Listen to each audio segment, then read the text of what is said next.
Hi folks, how about a quick 2007 SSR 125cc pit bike carb rebuild video. As you guys know from a video or two ago, I picked up this SSR bike. It was a Craigslist deal. I got it for $80. He was originally asking $125 for it. He had no takers. I saw it at $100, and then I saw it come down to $90, and he took $80 for it. So here it is. I took the plastic off of it, obviously, and put air in the tires and rolled it up here, and I just unbolted the carb from the manifold, right? 2 bolts right there and there. Anybody could do that. The next thing I did was, I always take a quick look inside. And for some reason, somebody's got the idle screw in quite a ways to be giving it that much throttle at idle. So that tells me this carburetor had some issues. To take this apart, you just unscrew that. And by the way, when you're sliding this out, right, take note, you got your idle screw right there. When you put this back in, that incline, I think you guys can see the incline, perhaps not. Right, one-handed man does carb rebuild, right? See the incline right there? That goes to the idle screw, and you see that groove right there. If you look down there, you can see that little ridge. It's like right, I think you guys can see it, or can't you see it? Yeah, right there, right where my thumb is. That's where the cut goes for the cable.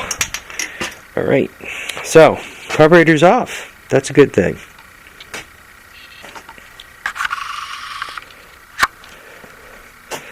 So once again, I noted that that idle screw seems to be in a long ways. And you might say, well, who cares? Well, you really do care, because if you're rebuilding, let's say, a China carb that goes to something like this, and it has an automatic in it, when you fire the bike up, because you rebuilt the carb properly and it's getting all the right air and fuel mixture and all that, the thing's going to try to take off like a bat out of hell. I have a tendency to use my electronic bypass boxes, so I have all the safeties get disconnected. So something like that with an automatic, once it starts, it's going.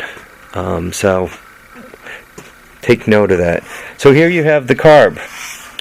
I normally take off the ball next. Obviously you're going to have to use a screwdriver. Anticipating that I was going to be doing this for the video, I loosened things up a little bit. Right, otherwise you guys would get bored and go take a nap. So there you are, both screws are out. Notice I have a little tray for it. Notice I have a larger tray that I'm putting it all in. Notice I'm on white paper. From experience, all those things seem to help. There's not like a lot of material in the bowl. As a matter of fact, it really looks pretty clean. So in a minute, I'm going to give it a blast of my carb cleaner, and that'll be it. Next thing, you take the jets out. That's Mr. Idle Jet. That's your main jet. Seeing the way they had that idle screwed in all the way, I'm anticipating this being clogged, and I'm going to try to set it up in such a way that you guys might actually be able to see the material right on it. And let's see if we can't do this. So all those little holes need to be cleaned up, and this guy too, you take it out,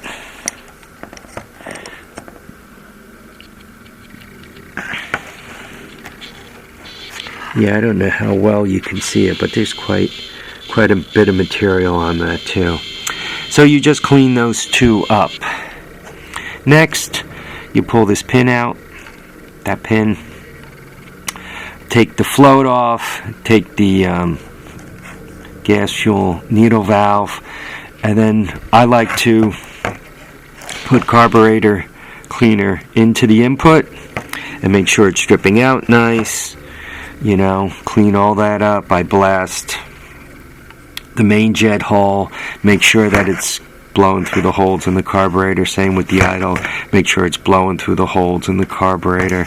Just kind of give it a quick jet off. It's best if one is wearing gloves when you do this.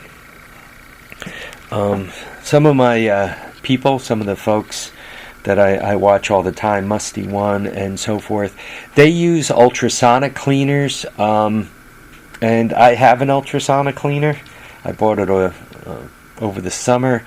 I have yet to use it. I mostly blast things clean with this.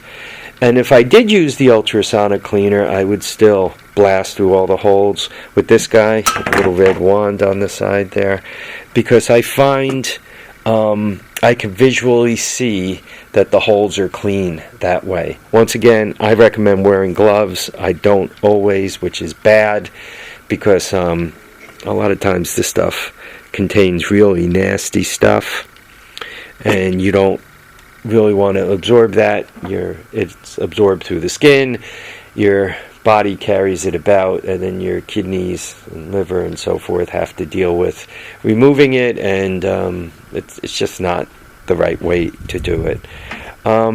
So different folks do different things. For me, if I open this up, and I call them cocaine carburetors when they're all full of white powder, if it was like that and for some reason I had to bring it back to life, I would definitely use the ultrasonic cleaner on it. In the ultrasonic cleaner, people use various things. Back to Musty One, I've seen he's been using pine sol recently and having some pretty decent luck. Which, what you want to put in your cleaner is fine. I've used the carburetor dip. What you really have to be careful of, if you dip this carburetor with this plastic on here and all that, some of the O-rings, you could end up eating them and not being able to get replacements. So that's why I'm a little conservative about dipping them, and I'm careful about what I ultrasonic them in. I don't think the pine sol will eat any of that stuff, but that's just why I'm a little conservative. Once again, Musty One has very good success. That's what he does. Me, I blow him out with the carb cleaner and call it a day at that.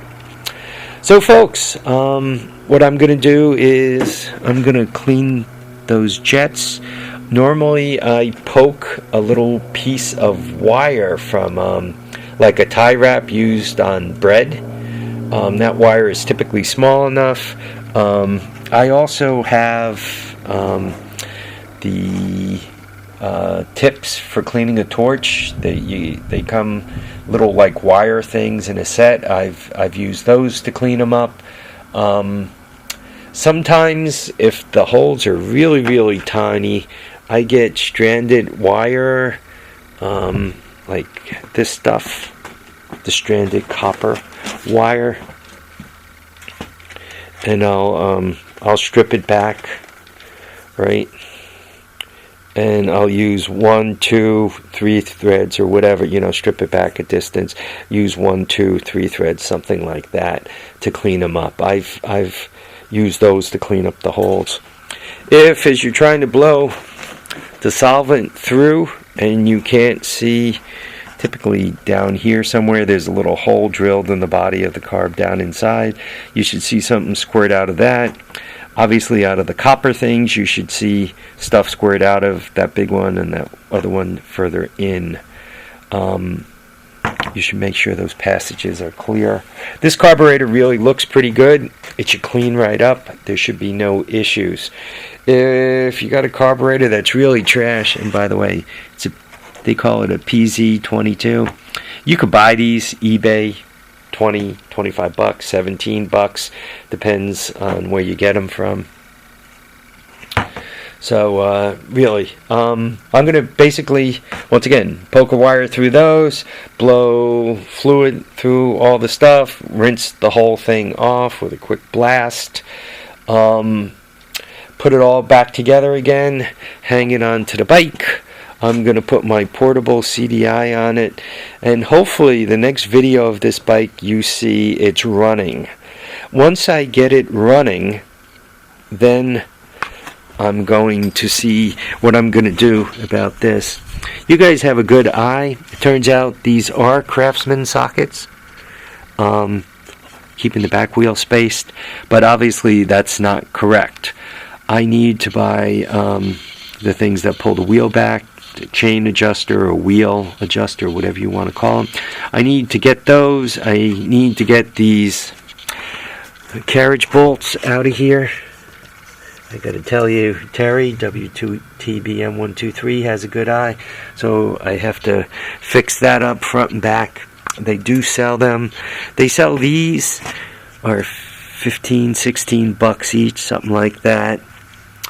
So I need those. The end thing, this, to sort out the back axle, I'm looking at about $50 worth of hardware, so not too difficult. We'll talk about the rest of it as we move along. Anyway, folks, I really want to thank you all for watching and commenting and subscribing. Remember to keep your feet down, keep your head up, and please get out there. Enjoy all your days. Bye now, folks.